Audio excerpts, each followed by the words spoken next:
Hello and welcome back to my channel. My name is Shareen. I'm an interior designer in New York City, and in this video we are continuing our conversation about paint, but I also want to take it to another level and talk to you about two specific things that really transform a room when you're designing.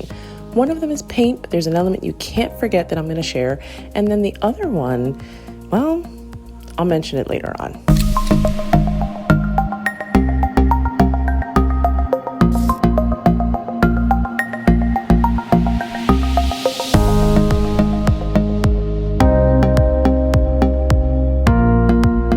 Recently had the opportunity to go to this awesome spa downtown, and what you would notice in this lobby here is that there's actually no paint at all.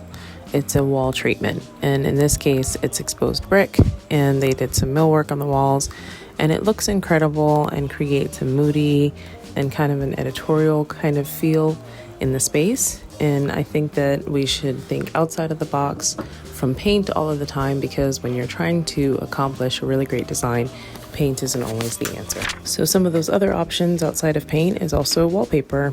This example is some wallpapering that we've done in a project uptown. And when you're doing wallpaper, you want to think about the molding, the trims, the baseboards, and the colors of those items specifically. Otherwise, feel free to have fun. Most people like to embrace wallpaper in children's bedrooms, in powder rooms. Those are the kind of the easy space to do it.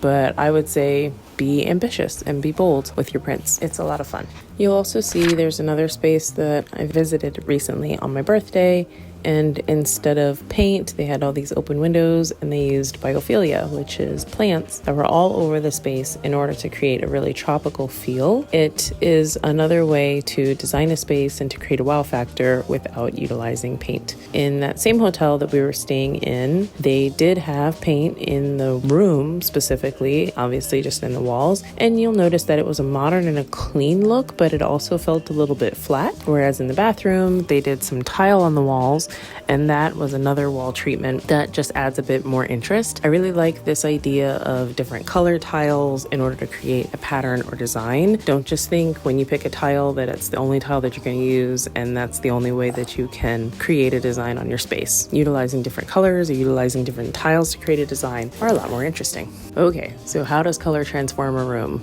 In this play space here, you can see that we have colors all throughout the different molding. And by being strategic in how we were placing those colors, we created a really fun environment and space for their kids to play. And the other thing that I was saying is the big design tip that you don't want to overlook is the fifth wall, which is the ceiling. In this space, we also painted the ceiling. It previously had a wallpaper on it, and in order to camouflage that, because we wanted a new, fresher look, we did opt to paint, and it came out incredible. Okay, so let's do a quick review of what we learned today. We learned that with paint, you want to ensure that if that's what you're doing with a room, your surface is even. And by even, I mean if you're dealing with an orange peel type surface, that the whole thing is as such. If you've patched the wall at all and then you just want to throw paint on it, that's going to show through once it's painted for sure. The second thing is the way that the walls are coated. So there's different levels of skim coating, and it basically just means how many coats of plaster are put on the wall. In my designs, I require a skim coat level 5, and that gives you the cleanest,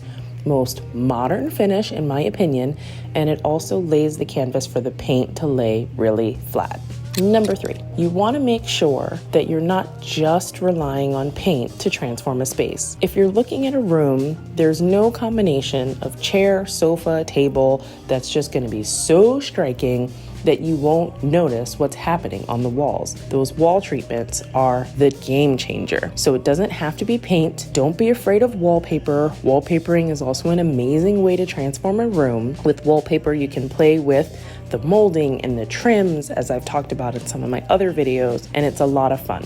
The one thing about paint that you have to remember is that there is what is called the fifth wall. The fifth wall is your ceiling. Don't forget whatever treatment you're gonna do with your ceiling. This is important because you often get that wow factor because you haven't forgotten the ceiling. If you wanna make your room seem larger, you wanna paint your ceiling a bright color like a white, anything lighter than what you did on the walls. If you have really high ceilings and you wanna bring it in or create a more moody space, then you would paint the entire room and ceiling the same color. All right, last but not least, if you wanna transform the space and the thing that you're dealing with is paint, for example, that's one way to do it. The other way to really transform the space, and some of you are not gonna be happy, but it's true, it's window treatments. And we'll talk about that in another video. Thank you for being here, and I appreciate you. You could have been anywhere on YouTube, but you chose to be with me, and I will see you soon, Thursday after next. Ciao.